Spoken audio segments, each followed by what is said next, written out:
Êxodo, é o segundo livro da Bíblia, capítulo 12, versículo 1 a 13. Você pode também acessar aí no seu celular, desde que só acesse a Bíblia. Esse é o nosso combinado, para que você não perca nada da mensagem da palavra do Senhor. Deus está falando e Deus falará conosco essa noite. Amém? Então, Êxodo 12, versículo 1 a 13. O tema dessa noite é Preciosa Páscoa. E nós estamos diante da instituição da Páscoa. E depois os irmãos entenderão por que, na verdade, todo esse sermão tem o propósito de responder o porquê da Páscoa ser preciosa. Então vamos à leitura. Versículo 1. Disse o Senhor a Moisés e a Arão na terra do Egito: este mês vos será o principal dos meses. Será o primeiro mês do ano. Falai a toda a congregação de Israel, dizendo: aos 10 deste mês, ao dia 10 deste mês, cada um tomará para si um cordeiro, segundo a casa dos pais. Um cordeiro para cada família. Mas se a família for pequena para um cordeiro, então convidará ele o seu vizinho mais próximo, conforme o número das almas, conforme o que cada um puder comer. Por aí calculareis quantos bastam para o cordeiro. O cordeiro será sem defeito, macho, de 1 ano. Podereis tomar um cordeiro ou um cabrito. E o guardareis até o 14º dia deste mês. E todo o ajuntamento da congregação de Israel o imolará no crepúsculo da tarde. Tomarão o sangue e o porão em ambas as ombreiras e na verga da porta, nas casas em que o comerem. Naquela noite comerão a carne assada no fogo, com pães asmos, com pães sem fermento, e ervas amargas a comerão. Não comereis do animal nada cru, nem cozido em água, porém assado ao fogo, a cabeça, as pernas e as fressuras, e a fressura. Nada deixareis dele até pela manhã. O que, porém, ficar até pela manhã, queimá-lo-eis. Desta maneira o comereis, lombo cingido, sandálias nos pés e cajado na mão. Comê-lo-eis à pressa, é a Páscoa do Senhor. Porque naquela noite passarei pelo Egito, pela terra do Egito, e ferirei a terra do Egito todos os primogênitos, desde os homens até os animais. Executarei juízo sobre todos os deuses do Egito. Eu sou o Senhor. O sangue vos será por sinal nas casas em que estiverdes. Quando eu vir o sangue, passarei por vós, e não haverá entre vós praga destruidora, quando eu ferir a terra do Egito. Amém. Deus abençoe a sua palavra e a meditação nela nesse momento. Páscoa. O que é Páscoa? Como nós podemos caracterizar a Páscoa do Senhor? É muito interessante essa questão. Há quem diga, e muitos teólogos e muitos cristãos pronunciam essas frases nesses momentos, muitos pregadores, que a Páscoa ela é principal, ou a Páscoa é a principal data a ser comemorada pelo cristão. Ela deveria ser a mais importante, apesar de que na nossa época o que é mais importante normalmente é o Natal. O Natal é que nós comemoramos com mais veemência, mas a Páscoa, e muitos pregadores e muitos cristãos afirmam, deveria sim ser o mais importante. E de fato é. Mas o que é Páscoa? Páscoa tem um significado muito simples e muito esclarecedor para nós. O significado de Páscoa é saltar, passar por cima, passar sobre. Ela tem origem num verbo hebraico, passagem, que significa essa passada do Senhor.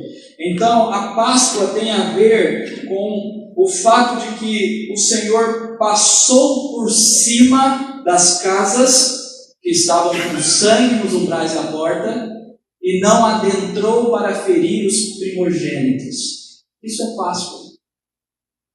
E nisso consiste toda a preciosidade da Páscoa. E na verdade o que eu quero responder hoje é exatamente essa pergunta: o que faz ser a Páscoa tão preciosa? Por que a Páscoa tem que ser o principal ou a principal comemoração do cristão? Por que ela é tão preciosa assim? E nós vamos encontrar elementos no texto hoje para responder essa questão. Amém? No contexto, eu quero mostrar aos irmãos o que está acontecendo antes e depois. Nós estamos aqui no capítulo 12. O capítulo 12 tem esse título, algumas versões inclusive trazem esse título, que é a instituição da Páscoa. E essa instituição vai até o versículo 28. Mas o que está acontecendo antes e depois? Antes nós já vimos algumas coisas. Antes está acontecendo as 10 pragas, as pragas do juízo, as pragas do castigo, as pragas do julgamento, da justiça de Deus sobre o Egito, mas também as pragas da glória de Deus. Lá no capítulo 7, no texto que nós abrimos na semana passada, ao expor a 9ª praga, nós vimos que Deus ele derrama as pragas por causa da justiça dele, mas também para que o seu nome, a sua glória, fosse conhecida diante do seu povo.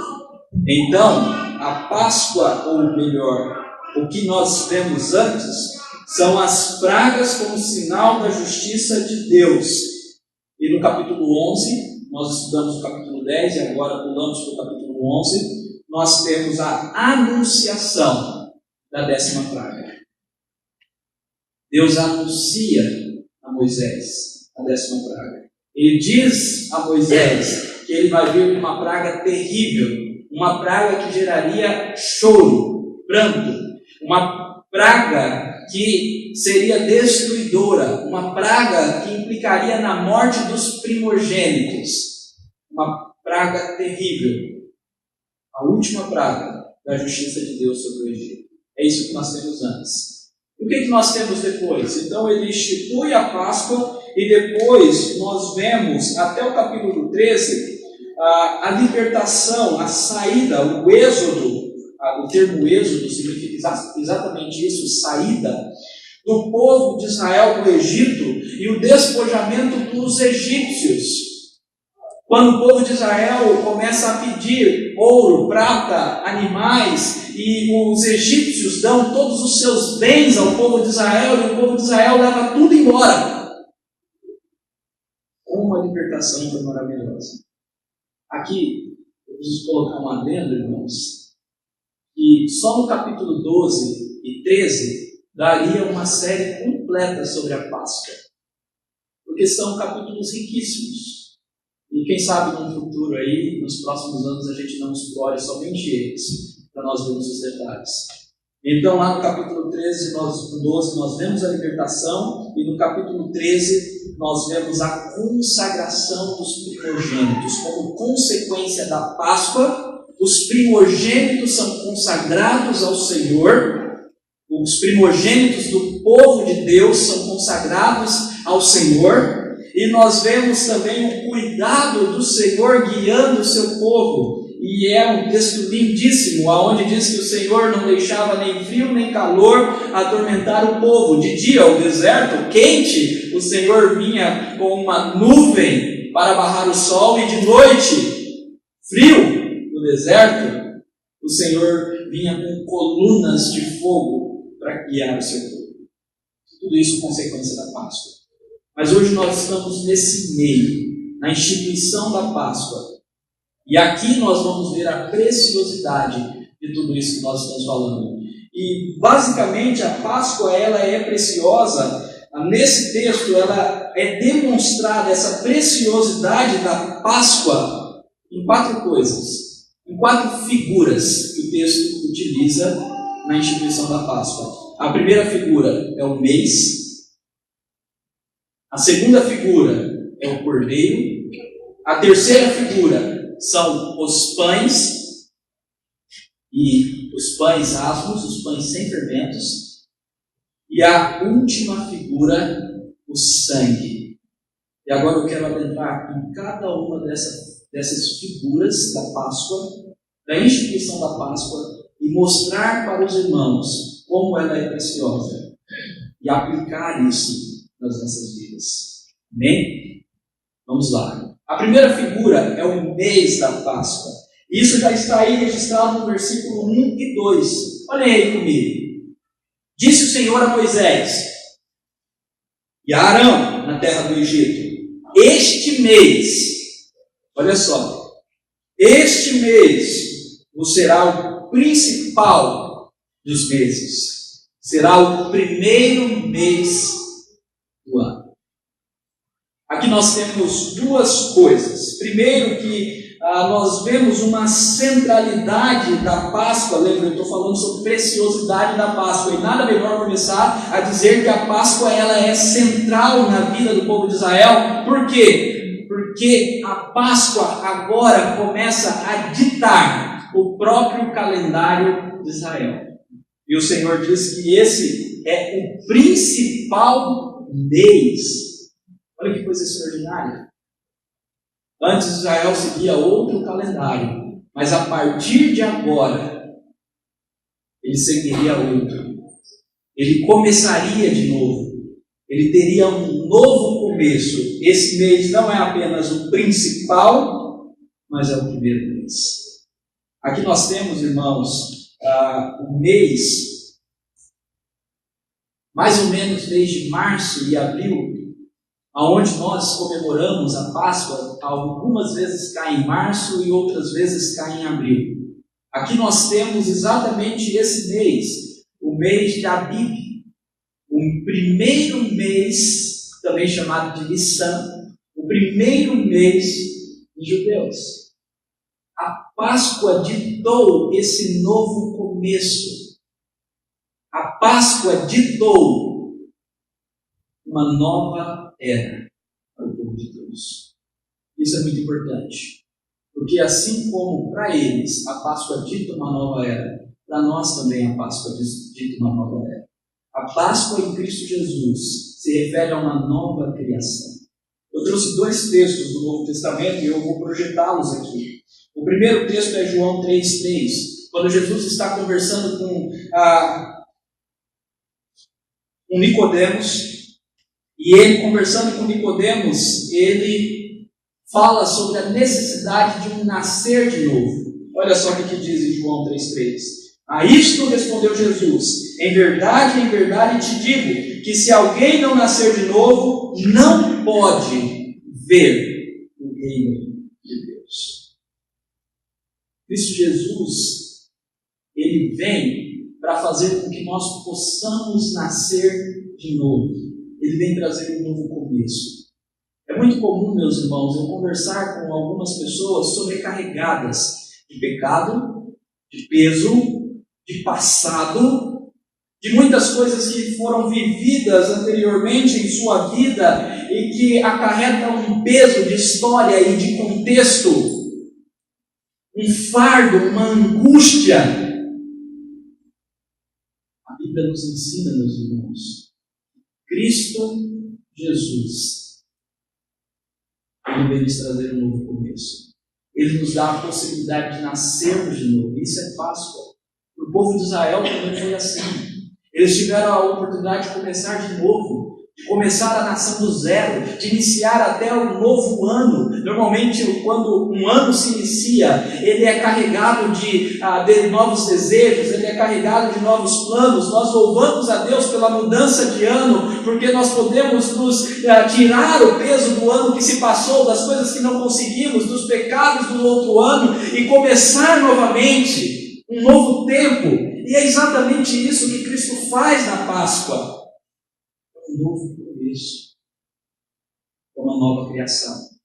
E por isso eu preciso também citar o texto de 2 Coríntios 5,17, quando Paulo diz que aquele que está em Cristo, portanto, se alguém está em Cristo, é uma nova criação.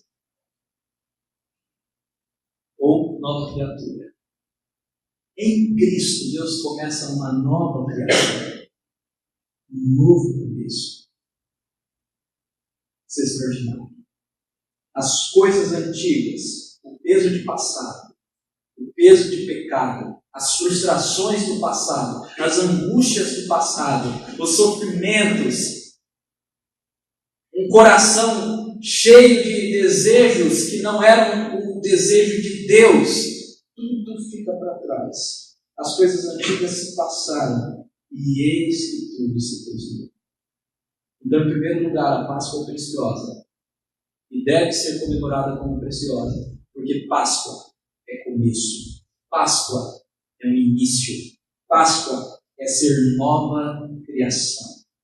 E se a Páscoa ainda não aconteceu na sua vida, meu irmão, se você não teve ainda um novo começo, você está sobrecarregado de pecado, de peso, de passado, entregue-se a Deus.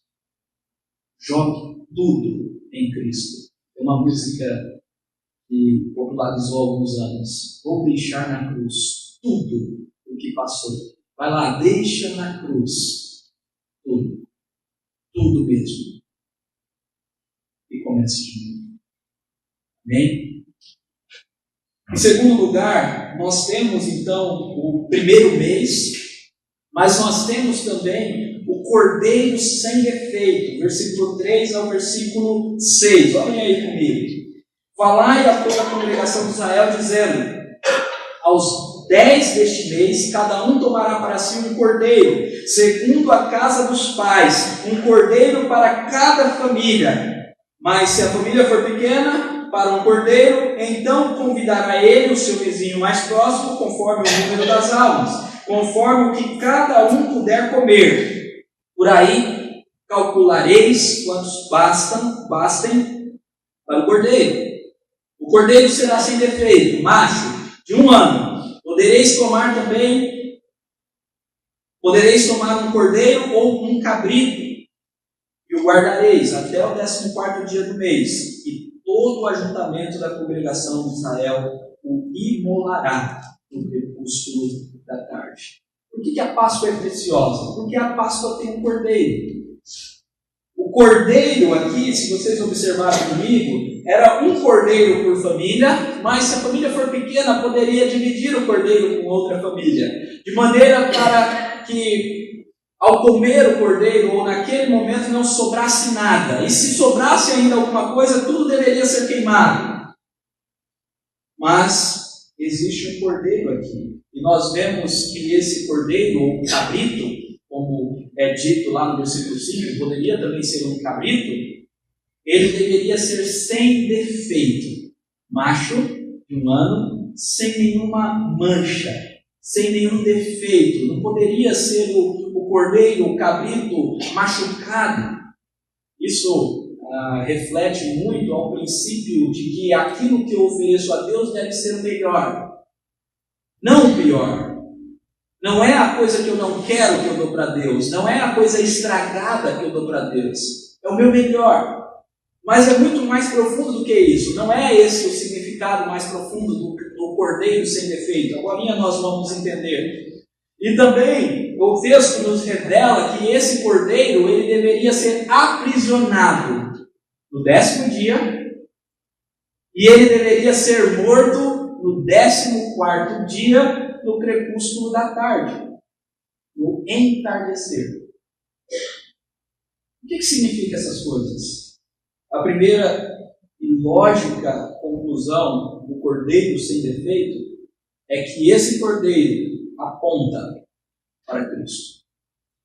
Lá em João, Evangelho de João, capítulo 1, versículo 29, João Batista vê Jesus Cristo e diz: eis o Cordeiro de Deus que tira o pecado do mundo. Por que Páscoa é preciosa? Porque Páscoa tem um cordeiro E o cordeiro aponta para o próprio Filho de Deus. O cordeiro que tira o pecado do mundo. Os detalhes do cordeiro, eles foram colocados aqui nessa Páscoa para apontar para Cristo. Por isso que ele deveria ser macho, por isso que ele deveria ser sem defeito, porque em Cristo não há mancha, não há defeito, não há pecado algum. Ele deveria ser a idade perfeita, como Cristo se ofereceu na idade perfeita para um homem de 30 a 33 anos. Ele deveria ser um cordeiro de um ano. Isso é muito bonito. E é legal quando nós nos atentamos aos detalhes, que até os detalhes apontam para Cristo. A prisão desse cordeiro, a detenção desse cordeiro no dia 10 e a morte dele no dia 14, no 14º dia também aponta para a última semana de Cristo. Quando nós comemoramos a Páscoa, normalmente por termos um país mais católico, e os católicos eles relembram mais os dias do que nós lembramos que o domingo que antecede a Páscoa é o domingo de Ramos. Por quê? Porque Jesus entrou em Jerusalém montado num jumentinho e os ramos balançavam e o povo gritava ou cantava: Hosana, o que vem no nome do Senhor. Mas nós temos logo depois do domingo de Ramos a quinta-feira santa, ou a quinta-feira da paixão. E o que aconteceu na quinta-feira? A ceia. O cordeiro era morto para ceiar.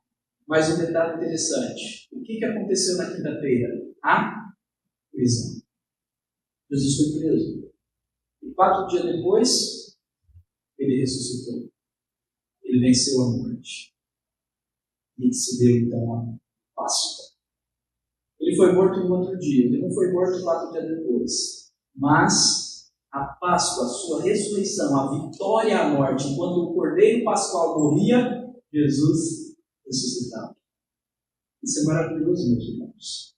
Também esses detalhes apontam para a glória do nosso Senhor Jesus Cristo. Amém? Jesus derramando o seu sangue. Essa imagem que eu trouxe ali é um quadro antigo, onde vemos o cordeiro com uma cruz e o sangue sendo tirado para remissão de pecados, para perdão. Amém? Agora a gente vai falar sobre o sangue. A terceira coisa, então, que nós vemos, então, a Páscoa preciosa, por causa do cordeiro que aponta para Cristo, por causa do novo ano, do novo começo que aponta para a nossa nova vida que podemos ter em Cristo Jesus, mas também a Páscoa, ela é preciosa por causa dos pães. Como assim? O que os pães significam? Vamos ver aí comigo, versículo 8 a 11. Naquela noite comerão a carne assada no fogo, com pães asmos e ervas amargas a comerão. Não comereis o animal nada cru, cozido em água, porém assado ao fogo, a cabeça, a perna e a fechura. Nada deixareis dele até pela manhã. E o que porém ficar até pela manhã, queimá-lo-eis. Desta maneira o comereis, lombos cingidos, sandálias nos pés, e cajado na mão. Comê-lo-eis à pressa. É a Páscoa do Senhor. Além de comer o cordeiro, nós vemos que eles iriam comer duas coisas bem interessantes: pão asmos, pão sem fermento e ervas amargas. As ervas amargas, é bem simples o significado delas. As ervas relembram o povo, o período da escravidão. A amargura das ervas relembra que eles foram escravos com dura amargura, como nós vimos no texto que nós expusemos. Mas um detalhe aqui, o que eu quero chamar a atenção dos irmãos, é ao pão. Por que o pão deveria ser sem fermento? Por que o pão deveria ser ázimo?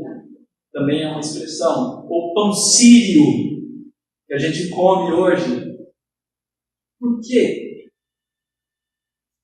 O pão sem fermento nos relembra o caráter urgente da Páscoa. Se vocês jogarem comigo aí o versículo 11, isso vai ficar muito claro. No versículo 11 nós vemos: desta maneira comereis, lombos cingidos, ou seja, vocês vão comer com roupas prontos para ir embora. Vão estar vestidos, vão estar preparados, vão estar com as sandálias nos pés, vão estar com os cajados nas mãos e vão comer depressa, porque é a Páscoa do Senhor. Irmãos, esse caráter urgente, essa pressa pela libertação, fez com que o povo de Israel não pudesse esperar o pão levedar, a massa crescer. Por isso a massa é sem fermento. Eles não podiam esperar. A massa deveria ser sem fermento. Sabe o que é fantástico? Logo após a instituição da Páscoa, a partir daí do versículo 15, nós temos a instituição de uma outra festa, chamada a Festa dos Pães Asmos. Essa Festa dos Pães Asmos, em alguns lugares, ela é considerada a mesma festa da Páscoa, porque acontece junto. Mas ela é uma festa que acontece imediatamente depois, por 7 dias. E depois que eles comem o cordeiro pascual, depois que eles comem o do cordeiro e se dá a Páscoa no 14º dia do mês, eles passam 7 dias comendo pães asmos. E olha só o que diz o versículo 17 a 20. Guardai, pois, a festa dos pães asmos, porque nesse mesmo dia tirei vocês das hostes do Egito, porquanto guardareis este dia nas vossas gerações por estatuto perpétuo. Desde o dia 14 do primeiro mês, à tarde, comereis pão asmos. Então, finalizou a Páscoa, começa a comer pães asmos, até a tarde do dia 21 do mesmo mês. Por 7 dias não se acha nenhum fermento nas vossas casas, porque qualquer que comer pão levedado será eliminado. Olha só esse termo, meus irmãos. Eliminado da congregação de Israel, tanto peregrino quanto natural da terra. Nenhuma coisa levedada comereis, em todas as vossas habitações comereis pães sem fermentos. Sem fermento. Como assim? Por que a gravidade do juízo? Por que o povo não poderia comer pão com fermento? Por que aquele que comer pão com fermento depois da Páscoa seria expulso do povo de Deus? Por um motivo, meus irmãos. Porque ninguém que recebe a Páscoa fica esperando o pão levedar. Ninguém que recebe a libertação do Senhor fica esperando outra coisa acontecer. É isso que está explícito aqui, meus irmãos. É um caráter urgente. Se Deus está nos chamando, se Deus está nos libertando, hoje, se ouvirdes a sua voz, não endureçais o vosso coração. Não pode deixar para depois, não pode falar: Deus, eu sei que o Senhor está libertando, mas deixa eu esperar meu pão crescer. Deus, eu sei que o Senhor está me chamando, mas deixa eu esperar finalizar ali a minha comida. Não! O nosso Senhor Jesus Cristo ensina isso de diversas formas no Novo Testamento, quando ele diz que aquele que põe a mão no arado, falando aquele que se dispõe a servir a Deus e olha para trás, não é digno do reino dos céus. Ninguém que recebe a libertação e olha para trás e fica com desejo do pão do pão fermentado, do pão crescido, é digno da glória, é digno da libertação. É por isso que esse caráter do juízo é tão firme. O povo não podia comer pão levedado, o povo não podia comer porque isso significava que o coração deles não estava na libertação. Vocês estão entendendo? Estão compreendendo? Um exemplo muito claro disso é a mulher de Ló. O que aconteceu com a mulher de Ló? Deus libertou Ló. Deus libertou a sua família, suas filhas e a sua mulher. E de repente, quando Sodoma e Gomorra está sendo destruída pela ira de Deus, o que a mulher de Ló faz? Deseja o que ficou. pão que ficou crescendo. Não, Senhor. O Senhor está me chamando para servir, mas deixa eu terminar minha faculdade. O Senhor está me chamando para te servir, mas deixa eu casar primeiro. O Senhor está me chamando para me servir, para te servir, mas deixa eu chegar no doutorado, eu vou ter mais tempo lá. Não, meus irmãos, é imediato, é urgente. Comereis com pressa, é a Páscoa do Senhor. Nós precisamos estar prontos, porque o chamado do Senhor é imediato. É isso que está explícito aqui. Por isso que Jesus diz que o reino dos céus é semelhante a alguém que encontra um tesouro num terreno, num lote, e vende tudo o que tem para adquirir aquele lote. Será que a Páscoa, será que a libertação, será que a vida eterna é tão preciosa para você a ponto de você vender tudo? Deixar tudo? Não se preocupar com pães e servir ao Senhor? Isso é muito importante. Agora eu quero que vocês se atentem a mais um detalhe quanto ao fermento. O fermento nas Escrituras Sagradas, e logicamente após toda essa questão do fermento na Páscoa, ele sempre é considerado algo ruim, algo impuro, algo imoral. Ele tipifica algo ruim, impuro e imoral. E em duas ocasiões no Novo Testamento nós vemos expressões que falam sobre o fermento. A primeira é quando Jesus ele fala: olha, discípulos, tomem cuidado com o fermento dos fariseus. Isso está lá registrado em Lucas 12:15. Jesus está dizendo: cuidem do fermento dos fariseus. E o que Jesus está combatendo aqui é o legalismo. O legalismo, a religiosidade vã, o eu tenho que obedecer para Deus me aceitar, ou eu mereço a vida eterna, eu tenho que merecer, fazer por merecer, eu tenho que, sabe? Aquela tentativa de barganhar. Legalismo sempre é uma barganha com Deus. Eu estou fazendo isso porque eu vou barganhar com Deus para que Ele me aceite. Isso é fermento. Isso tem que ser lançado fora. Mas tem outra coisa que é chamado fermento nas Escrituras Sagradas. Isso está lá em 1 Coríntios capítulo 5, 7 a 8. Lá em 1 Coríntios capítulo 5, 7 a 8, Paulo ele está falando de um rapaz que está cometendo o pecado da imoralidade. A imoralidade é pecado na área sexual. Sexo antes do casamento é imoralidade. Entre tantas outras coisas. Pornografia é imoralidade. Desejar a mulher do próximo é imoralidade. E por aí vai. Lá tinha um jovem que estava se deitando com a sua madrasta. Madrasta. Presta atenção? Que terrível isso. Se deitando com a mulher do seu pai. Terrível imoralidade.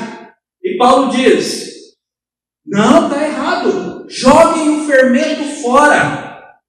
Não sabeis vós que o fermento vai levedar toda a massa? E ele continua falando, capítulo 6, ele diz que a imoralidade é o pecado contra o corpo. Quem peca imoralidade está pecando contra o corpo. Então Paulo diz: afastem ele do povo de Deus. Se ele está cometendo imoralidade, é um pecado contra o corpo, então tem que afastá-lo. E Paulo sentencia. Ele diz: eu já o entreguei para Satanás. Essa é a expressão que Paulo usa.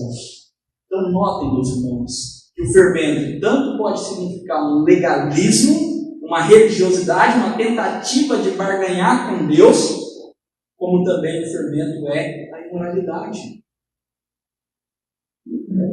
É dizer que pode tudo. É achar que porque Deus nos aceita pela graça, eu posso continuar insultando a graça, insultando a santidade de Deus com os meus pecados. Tanto um como o outro devem ser jogados fora. Por quê? Porque a Páscoa é preciosa. Se a preciosidade da graça de Deus sobre a nossa vida não for suficiente para abandonarmos tanto o legalismo, a necessidade de nos auto-salvarmos, quanto a imoralidade, então está errado. Nós não entendemos ainda a graça, nós não entendemos a preciosidade do Evangelho, e nós precisamos mudar. Claro? O fermento, os pães nos mostram isso. E por fim, a última coisa que nós vemos nesse texto é o sangue. Eu coloquei mais versículos aqui para nós lermos. Olha só o versículo 7. Por que a Páscoa é preciosa? Por causa do sangue. Tomarão do sangue e porão em ambas as ombreiras e na verga da porta, nas casas em que comerem. Agora o versículo 12 e 13. Porque naquela noite passarei pela terra do Egito e ferirei a terra do Egito todos os primogênitos, desde os homens até os animais. Executarei juízo, é juízo de Deus, sobre todos os deuses do Egito. Eu sou o Senhor. O sangue vos será por sinal nas casas em que estiverdes. Quando eu vir o sangue, passarei por vós, e não haverá entre vós praga destruidora, quando eu ferir a terra do Egito. Agora, olhem lá o versículo 21 a 23. Chamou, pois, Moisés todos os anciãos de Israel, e lhes disse: escolhei e tomai cordeiro segundo as vossas famílias, e imolai a Páscoa. Tomai um molho de hisopo, molhai-o no sangue que estiver na bacia, e marcai a verga da porta e suas ombreiras com o sangue que estiver na bacia. Nenhum de vós saia da porta da sua casa até pela manhã, porque o Senhor passará para ferir os egípcios. Quando vir, porém, o sangue na verga da porta, em ambas as ombreiras, passará o Senhor aquela porta, e não permitirá ao destruidor que entre em vossas casas para nos ferir. Uma repetição, só para deixar muito claro. Nós vemos aqui, meus irmãos, em primeiro lugar, a necessidade de sangue. Por que o sangue é necessário? O sangue é necessário por causa do pecado. Por isso que é juízo, é castigo de Deus sobre o pecado. Deus diz: olha, no dia que vocês pecarem, vocês certamente irão morrer. Ele disse isso aos nossos primeiros pais, aos representantes de toda a humanidade, Adão e Eva. E então a Bíblia diz que todos nós pecamos. E então a Bíblia diz que o salário do pecado é a morte. Então, para haver salvação, para haver perdão, precisa também ter sangue. E sabe o que é impressionante, meus irmãos? Se vocês olharem no Antigo Testamento, o Antigo Testamento é sanguinário.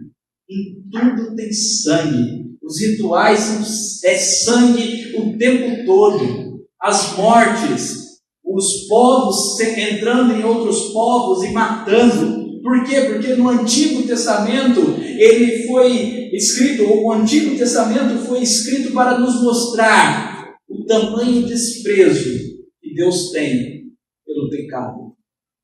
Para nos mostrar o quanto que o pecado é asqueroso e como que somente morte é a consequência do pecado.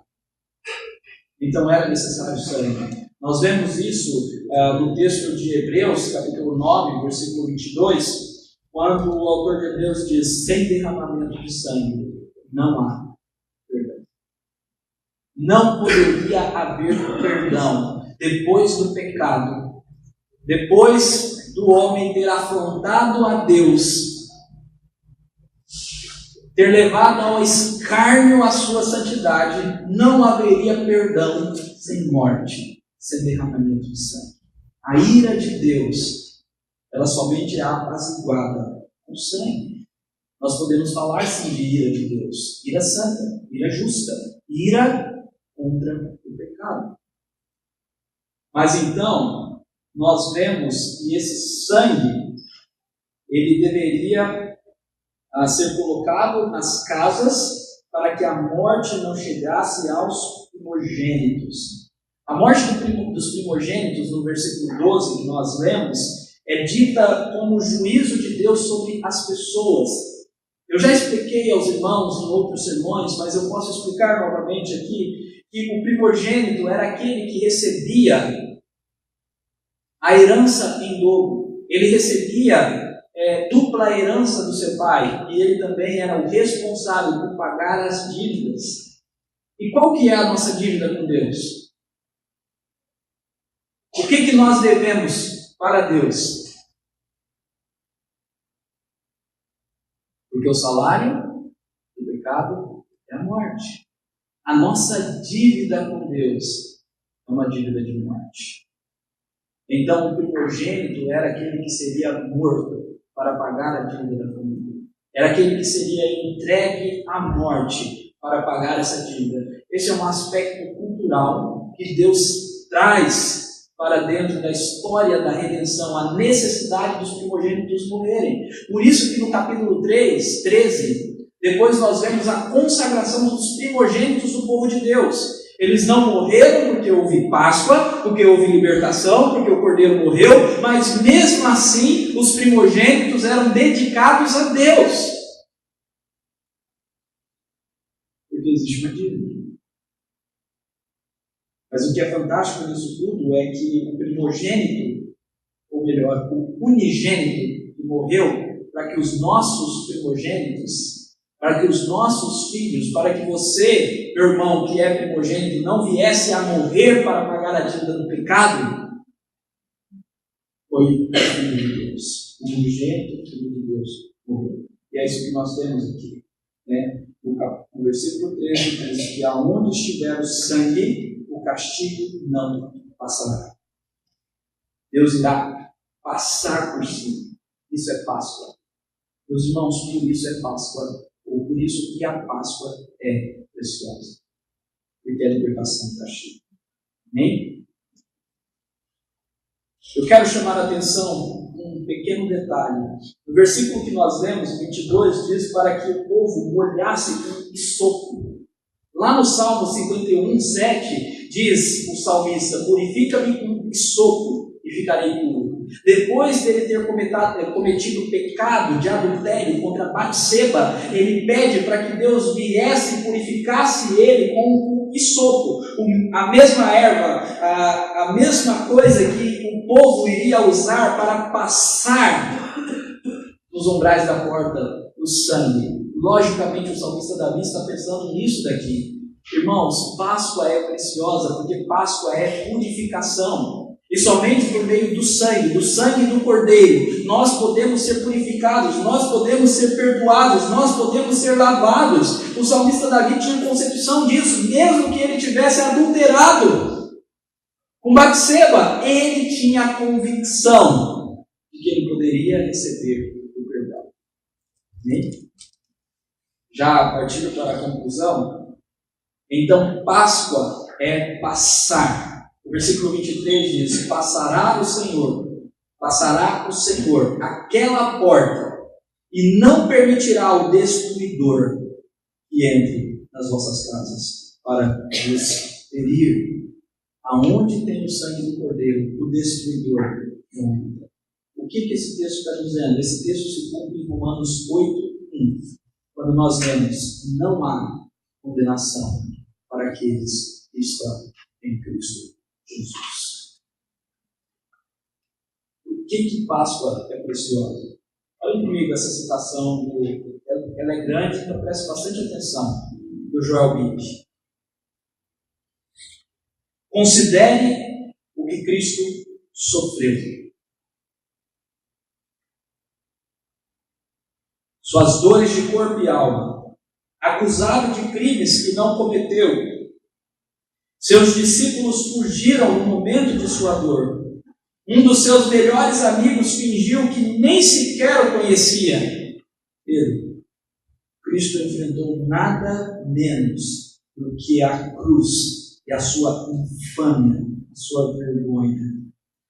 Dele foram subtraídos toda a honra na terra, sua dignidade e direitos com Deus. Trataram Cristo pior do que tratariam um cão.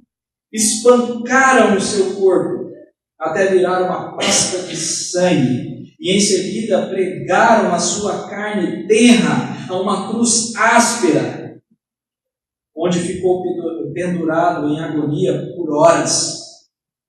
A escuridão desceu sobre ele, não apenas a escuridão dos céus, mas a escuridão da alma, de tal modo que clamou: meu Deus, por que me desamparaste? Contudo, Cristo desprezou a dor e a humilhação da cruz, pela alegria que estava posta diante dele. Ele considerou esses sofrimentos algo pequeno em comparação à felicidade infinita e eterna de glorificar a Deus por meio da salvação de pecadores. Ele estava trazendo muitos filhos à glória. Por que a Páscoa é preciosa? Porque na Páscoa Jesus foi humilhado, foi crucificado, foi insultado, mas na Páscoa ele estava salvando pecadores. Meus irmãos, diante de tudo isso, a primeira aplicação é imediata: consagração total. Versículo 11 diz: comei depressa. Não fique esperando o fermento embebedar. Não fique esperando casar. Não fique esperando mudar a sua situação de vida. Não fique esperando formar na faculdade. Não fique esperando, sei lá, um anjo aparecer. Hoje, se ouvirdes a sua voz, não endureçais o vosso coração. Jesus deu toda a sua vida, foi humilhado.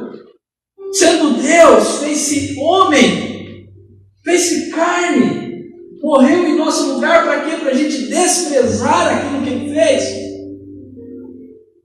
para a gente rejeitar a troco de misérias, a troco de mais dinheiro, a troco de mais aprovação de homem, a troco de prostituição, a troco de pornografia, a troco de imoralidade. Não, meus irmãos. A consagração tem que ser imediata. Não deixa eu ver isso. E também tem que ser total. Semana passada nós aprendemos isso. Ele quer toda a sua vida, não parte dela. Então se consagre ao Senhor. Busque santidade. No versículo 20 diz que todo o fermento deve ser jogado fora.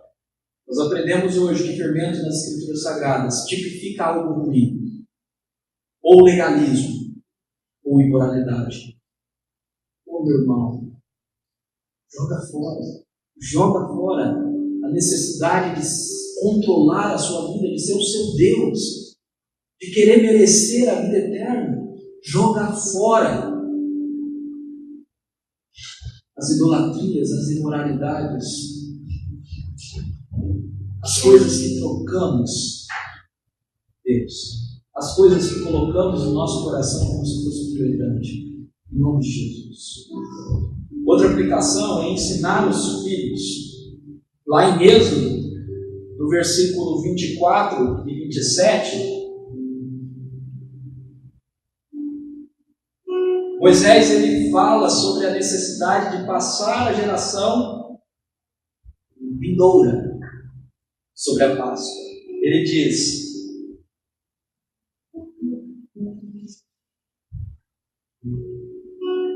guardai-vos, pois, isso por estatuto para vós outros e para os vossos filhos. E aí o versículo 26: e quando os vossos filhos os perguntarem: que rito é este? Vocês vão responder: é o sacrifício da Páscoa ao Senhor, que passou por cima das casas dos filhos de Israel no Egito, quando feriu os egípcios e livrou as nossas casas. Versículo lindo: ensinar os filhos. Se você recebeu, meu irmão, a maior coisa, a mais importante que você vai deixar ao seu filho é ensinar sobre a Páscoa. É ensinar os caminhos do Senhor. É ensiná-lo a amar o Senhor. Hoje nós vemos pais que se preocupam com inglês, com karatê, com a natação, com o espanhol, francês, tantas outras coisas. Mas não são capazes de trazer os filhos à igreja, como se os filhos fossem viver apenas para conquistar o mundo lá fora. Eles já estão preparados para isso. Provavelmente serão bons profissionais, porque sabem inglês. Terão uma boa profissão, porque vão para uma faculdade boa. Mas vão para o inferno, porque os pais não quiseram ensinar os caminhos do Senhor. Porque os pais foram negligentes. Porque os pais pensaram que o melhor que poderiam dar aos filhos era a conquista do mundo lá fora. Isso não é verdade. Ensina a criança o caminho do Senhor. Isso é o mais importante. Mesmo que não tenha natação, mesmo que não tenha inglês, é mais importante ir para o céu do que ganhar esse mundo. E se você não crê nisso, meu irmão, você precisa se converter. Essa é a palavra, esse é o Evangelho. Se você não considera a Páscoa preciosa, você precisa mudar a sua vida. Não tem como. É uma mudança de mente radical. É uma nova vida. A adoração é uma consequência da Páscoa. No finalzinho do versículo 27 diz que o povo inclinou e adorou. É tão maravilhoso receber a libertação do Senhor, a salvação, a Páscoa, que isso leva-nos a adorar. Uau! Fantástico! O povo adorou.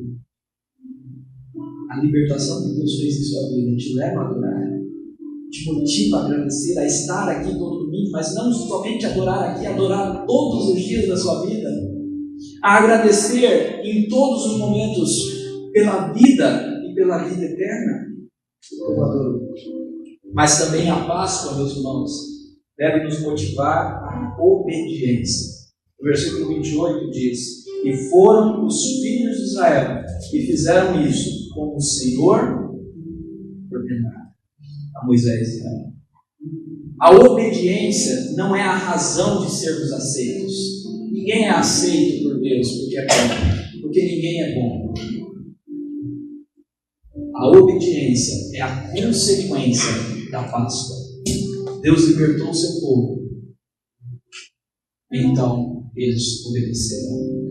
Nós vamos ver mais isso nos próximos capítulos. Por sua cabeça, vamos orar.